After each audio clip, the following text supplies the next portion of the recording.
And this watch, if they put your age in, all your statistics, this watch will tell you how long you have to live. I read about this a few years ago, so it's out there on the market. Now, I was thinking about that, and I thought, well, put all my data in there. Well, maybe you could tell me how long I have to live, bar accidents, bullets, communist takeover of the country, nuclear war with China, automobile accidents, global warming, starvation, shark attacks, things like that. Then it might be able to get the job done, I don't know. But if it could get that watch that told you how long you had to live, would you want to know? No. Would you? That's a rhetorical question. Think that over. Rhetorical question. Something you think about.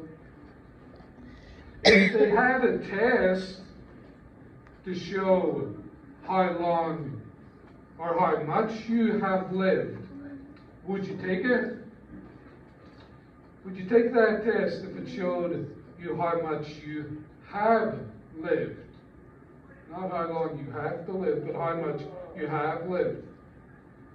I've come across some people who are so busy thinking about the day that they'll die. Is that the last one? That they're not even living. I've come across people whose minds are so focused on survival today, some of them being my neighbors, that they're not even living. In the movie, Jack Nicholson movie about Smith, it's a black comedy. I like black comedies. Warren Smith is 65 years old. The movie starts with him sitting in his office. It's retirement day. And he's watching the second hands just tick by on the clock until 5 o'clock, and this will be his retirement. It'll be the end of his career. He then goes they have a party for him, his retirement party. He goes to his retirement party. They give him a tacky watch. They give him some other presents. All of his colleagues are there, and one of them gets too much drink into him. And Warren is sitting there, and the man gets up to speak impromptu because they're all ready for his retirement here. And his friend says this: I've known Warren probably longer than most of you have been alive. We go way back, is what the man says. And he says, I know something about retirement. What I want to say to you, Warren, and the camera focuses in on Warren, is all these gifts, they don't mean anything. This dinner doesn't mean anything. Social Security doesn't mean anything. None of these superficialities mean anything. What means something, Warren, is this: the knowledge that you devoted your life to something meaningful, to be productive, working for a fine company, one of the top-rated insurance carriers in the nation, to raising a fine family, building a home, being respected for your community, to having wonderful, lasting friendships. And at the end of his career, if a man can look back and say, I did it, I did my job, then he can retire in glory beyond riches, far beyond the monetary kind. Everyone here, he turns to everyone at the dinner, and he says, I want you to take a look at a very rich man. And the camera pans right into Warren's face, and everyone's applauding, and the look on his face is this: oh no, I've wasted my life. I've wasted my life. See, the problem with sin is not the great evil that we do, and we've all done evil. We've all added our cup of evil to the evil of this world. The problem with sin is that not the evil that we do, but the mediocre, drab and uneventful and spineless, empty lives that it leads us into. That's the problem with sin. It's not the great evil we do. It's how it diminishes the life that we live. Now, the good news is that Christ came into the world to save us from an empty grind, a spineless, empty, uneventful, mediocre grind. That's why Jesus came into the world, to save us from an unlived life. An unlived life is what he came to save us from. See, my problem is this. I buy into the idea that I get 70 or 80 or maybe 90 or 100 years on the planet. I mean, who wants 100 years on the planet with the state will be in? And my problem is that I buy into that lie, that this is all life is about. And that if I can get reasonably healthy 70, 80 years, if I can pay off the house, if I can have 2 to 3 vacations a year, if I can have a reasonably nice car and a yard that's presentable, I buy into that that's what life's about. And as for overcoming sin, that's destroying me, well, I tell myself I'm not that bad a guy compared to the rest. I'm not that bad. And anytime I say that I am, there's a long list of people lining up to tell me I'm just a good person. I've just got all these little problems in life. The idea that I can't overcome the sin that's destroying me is always nagging in the back of my mind. And then I think, well, if you can't beat that, what difference does it make? Even if you do. Even if you do change. The world's so wicked. What does my living like Christ really matter? And the world, it'll say, yeah, you're just a hopeless case of your genetics, or the way your mommy and daddy raised you, or what the teachers did, or what the government did, and they give me a long list of excuses. And when they do that, they consign you and I to irrelevancy. That's what they do. They just say you're insignificant. The way you live your life. You're defeated weaklings. You're barely able to choose the right, unable and spiritually living, unable, spiritually defeated lives. That's what that message says to us. That's what it says.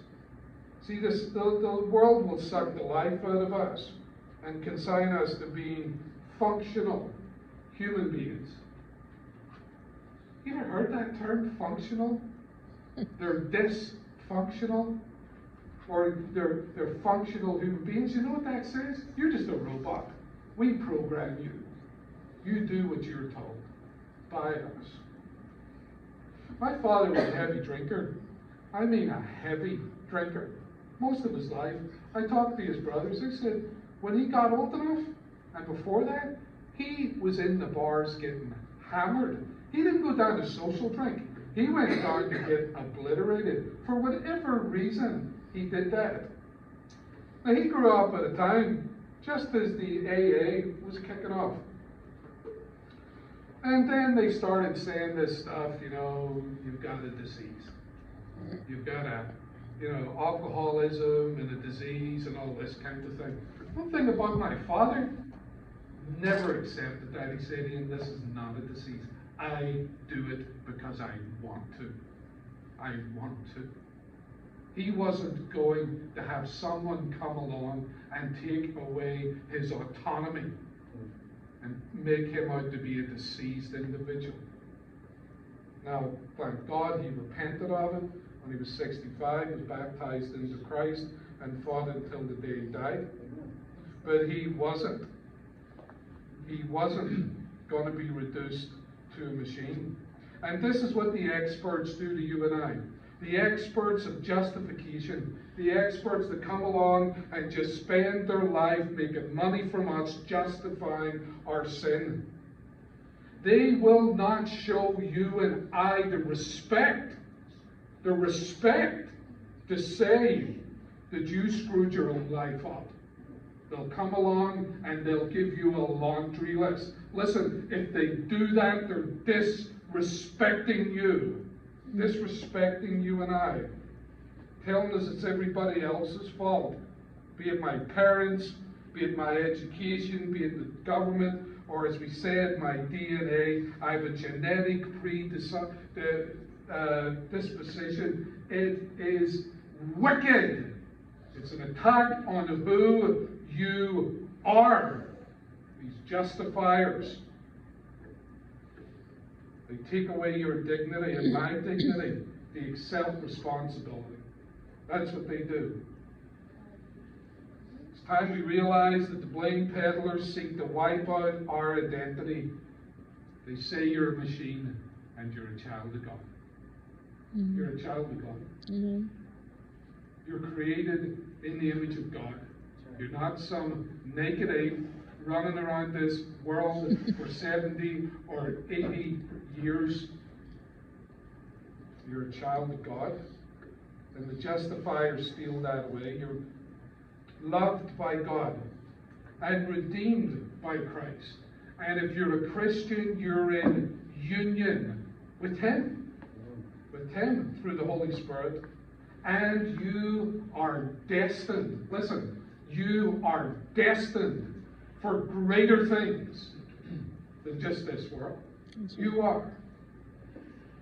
So don't let the justifiers tell you lies about who you are and give you a laundry list of things to justify your sin, because it takes away the knowledge of who you truly are. I'd never tie 2 big rubber bands around my legs and jump off a bridge. I just wouldn't do it. There's people in this room that would do it. Called bungee jumping. I wouldn't. If you like the bungee jump, go ahead. Go ahead. Just don't invite me to come. I won't do your funeral. Because I've warned you. Because I would get off, well, I warned them. I would really be comforting to them. There's a worse thing than bungee jumping. It's called base jumping. Base jumping is crazier. What base jumpers do is they go and find big holes or mountains, and they get they put on themselves like a wingsuit. It's hard to describe, but it kind of, you get the wing thing going on here, it comes out their legs, whatever, and they jump into the hole, and the air currents hold them off, and hopefully they're going to land, or they jump off of mountains. And if you've seen it, go on YouTube, look at base jumpers off of mountains. I watched the guy, I don't know how high the mountain was. If it was this height, I wouldn't be jumping off it, but he jumped off this mountain with the wingsuit on. And I think he stays up there, 3 minutes or something, where he's flying. And they interviewed him after he did this jump. I don't know if it was 13,000 feet or whatever. And he said this. He traveled a mile, and he lands, and they interview him, and he says, "This is the only thing that makes me feel alive." He says, "When I do this, I feel alive." What does he do for the other 23.5 hours of the day? If that's the only thing that makes him feel alive, he must have one boring existence. If he has to jump off a mountain to feel alive, what an empty, unlived life this base jumper has. See, we live in a world where there's lots of people like this. They're bungee jumping, they're base jumping, they're hiking the top of the mountain. I'm not against hiking tops of mountains and doing it without ropes and all of that. But listen, they're lifeless. They're lifeless if they do not have Christ. That's what they are. They're filling their time with emptiness, filling their lives with it. If they do not have Jesus Christ. They don't have life. Well, it looks different to me. Do not be deceived by them. Jesus says, I am the way, the truth, and the life. Life, if they don't have it, they don't have it. Men are brilliant at pretending to be extraordinary and individuals, but the facts are, listen, they're doing what everybody else has done before them. You think there was no extreme sports in ancient Greece or in Rome? They were doing it all back then. The facts are that if we don't follow Christ, we do it all. We have inherit the empty lives of our forefathers. We might be legends in our own minds, and there's plenty of them that are legends in their own minds, but they've empty lives. See, Christ hasn't called you and I to bungee jumping or skydiving or base jumping. We're called to walk on water. On water. You want to get involved in extreme sports? Walk on water. That's what Jesus does. That's what he calls you to. That's what he calls us to. And in Mark 6, Christ sent the disciples off into the storm. Christ planned the trip across the Sea of Galilee. It was an ordinary journey that they'd made 1,000 times, but when the disciples went out in that boat, they were going into an extraordinary journey. And they were talking about Jesus. They had to be. He just fed 10,000 people with 5 loaves and 2 fish. And they knew they'd left him back on the other shore, so they had to be asking, where is he? When is he? How's he going to get across? And what's coming next? And as they're doing that, in the middle of the night, who comes walking out on the water but Christ? Christ. And terrified them. Terrified them. They cried out. Why did it terrify them? Because this happened. This happened. This is an historical event. He walked out on the water and he walked for 3.5 miles. He was out there for over an hour. An average man will walk 3 miles in an hour, and this was choppy water. He wasn't gliding on it. He was walking on it for over an hour, and they see him coming towards them, and they're terrified. In a myth or a legend, they would bow down and say, behold the great Savior of the world. This is not myth. This is real. He walked on the water. The disciples had thought, and what they thought was an ordinary, difficult situation. They thought it was ordinary. Crossing this sea, having a hard time, but they were so wrong. This was no ordinary event. Because this is the time when Peter would do extraordinary things. Extraordinary things. Listen, Christian, if you're having a hard time and you feel like in life you're rowing against the waves, that you're laboring your way through life, it's not an ordinary event. Listen, this is extraordinary. Whatever you're going through, whatever labor you're going through, whatever hardship you're going through, whatever trial it might be, it is not ordinary. We do not have ordinary things happen to us. We're Christians. We're with the Christ, and He's with us. And in the midst of that difficult situation you're in, you're called, and I am called, to do extraordinary water walking events. That's what Christ is doing in the middle of this. He's calling you and I, in the midst of the suffering, to come towards Him, to walk out past, whatever the feelings, the mentality, the troubles, whatever the physical reality looks like, He's calling us to walk towards Him in faith, to step out of the boat. And Christian, listen, you're already doing it. You're doing it.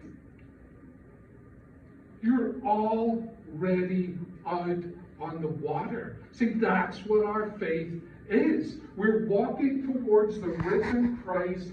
We're already doing it. Now, this is the time where we all go, well, Peter, it's fine. Listen, there was 11 other guys in the boat who never got out or wanted to go. Listen, if you feel like you're sinking, you're out on the water. Now, plenty of people left there in the boat with their safe little lives, with their little career paths, with their hobbies, their little houses, their savings, their bank accounts, trying to hoard for the next 20 years ahead if they even get it. Or they're bungee jumping or whatever other entertainments. They're all clinging to this life. We're not Christians going towards Christ. Someone says, well, I think I'm sinking. I think I'm like Peter. Well, reach out to Jesus. Reach out to Christ. Listen, it's Jesus of Nazareth. Remember who we're reaching out to. It's Jesus of Nazareth. Did He ever fail anyone? Can you think of anyone in the Bible who, when they reached out to Jesus for help, He ever failed? I can't. So He's not going to fail me. If I reach out to Him in my time of trial, He's not going to let me down. He's not going to let you down. The whole Bible is a book about God's faithfulness.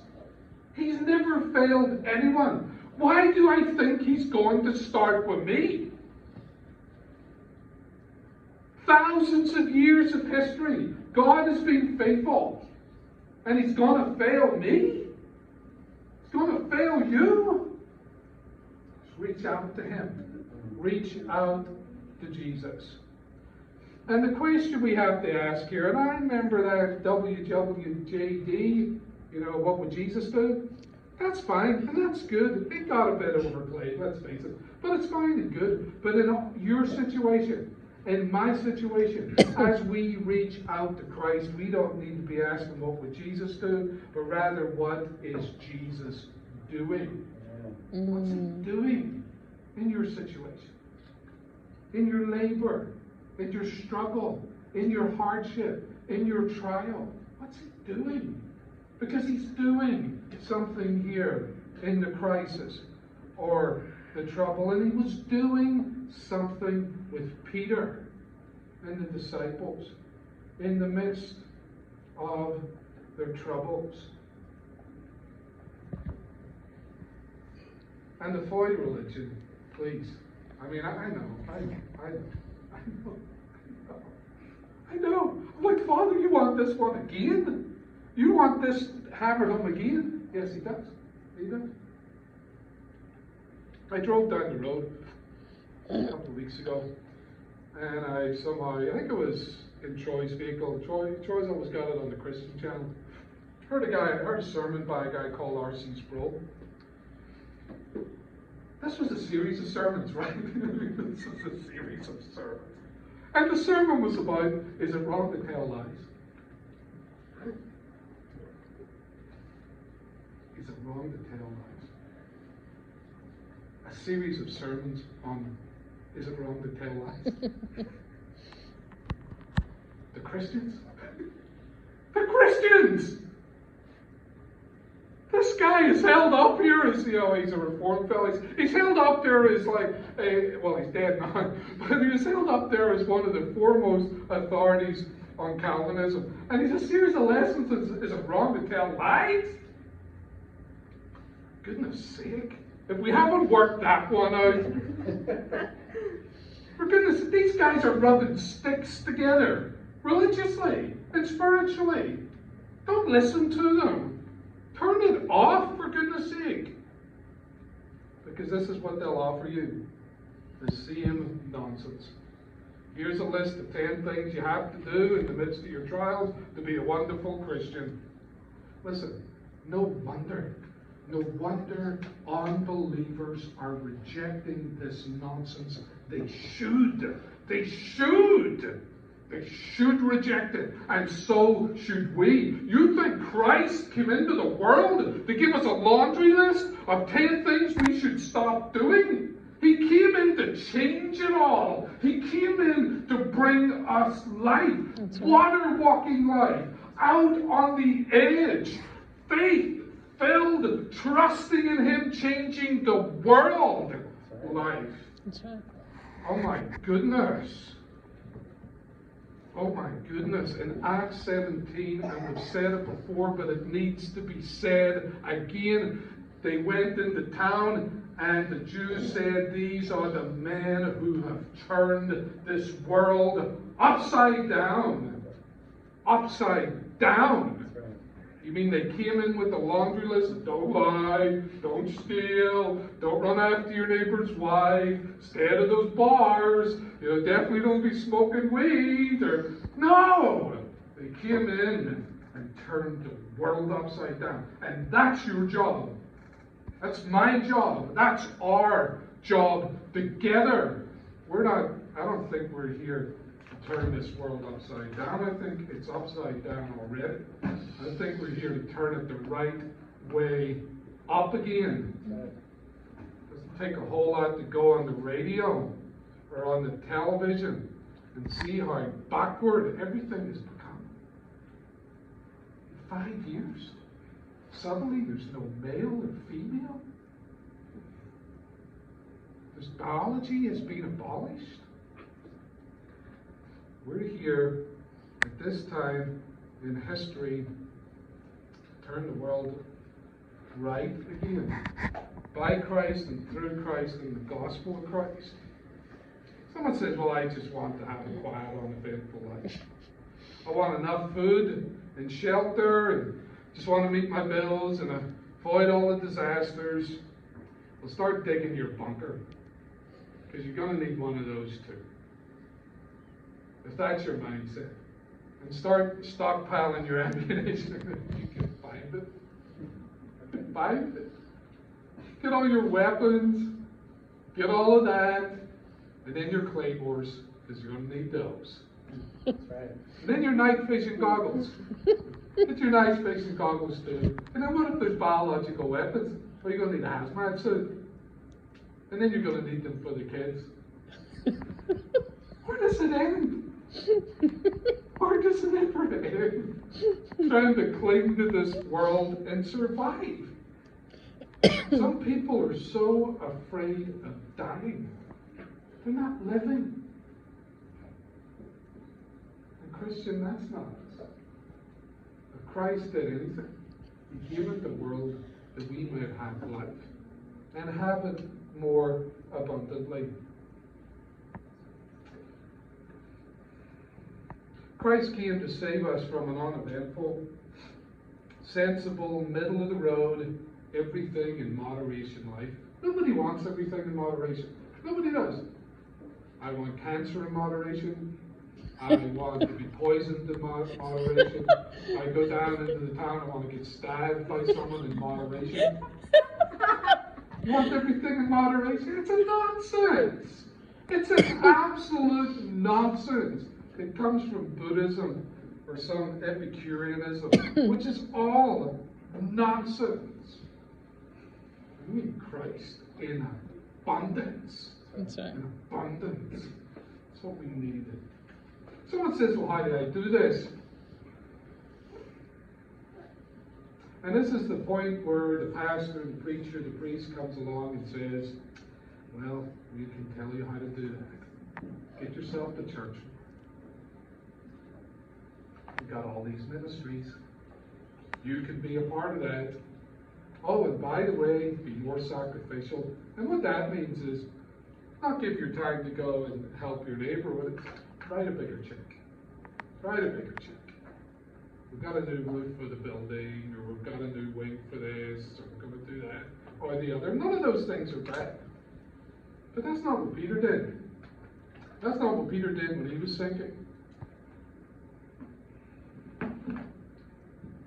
Interesting here what Peter does.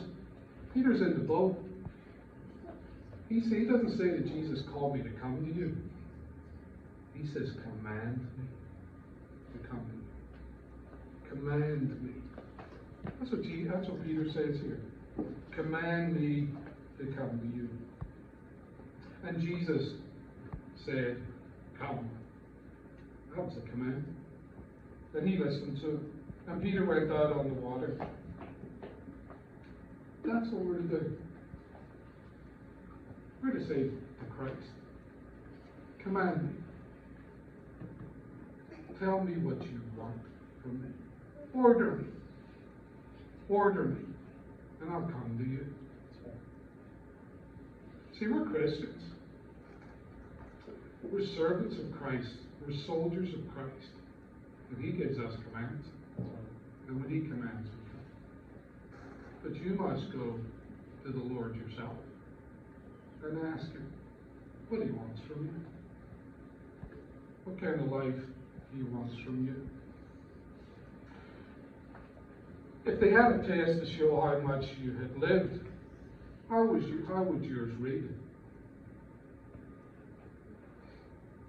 How would mine read? I'd say the answer to that would be is how far have you and I followed Christ? That would show us the answer to how much we've lived in this world. What would you have done on the night on the Sea of Galilee? Would you have walked on water, or would you have stayed in the boat? You know, I like to think I would have walked on water, but that's easy to say. It's very easy to say.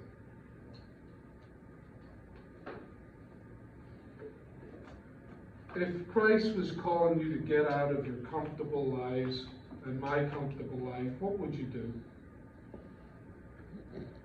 I think it's exactly like what Peter faced on the Sea of Galilee. Because Christ is. Christ is calling us to get out of the boat and walk on water.